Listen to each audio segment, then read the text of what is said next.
Hello guys, so today the message I have is not for everybody, it's for a selected few. Now, are you looking for ways you can earn quick money in real estate? Don't worry, I'm going to tell you.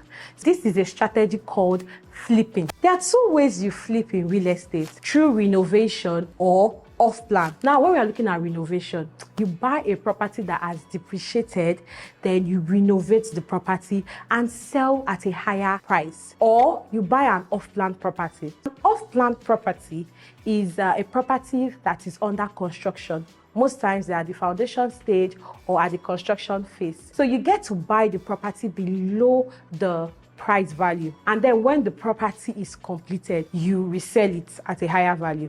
There are pros and cons to this flipping strategy. And the cons are, you might not be able to sell the property as fast as you want. And that is why whenever you are flipping, you need to get properties in a top choice areas. It's very expensive. It's not for people that don't have money. It's for people that have money. Pros about this flipping is the fact that you can make a lot of money in a short period. We are used to people telling us real estate is a long-term journey, blah, blah, blah. But with this, you can make a short-term profit, and it's also a good investment choice. So what are your thoughts on property flipping? Drop a comment below and join me on another episode on Gist Real Estate with Tej.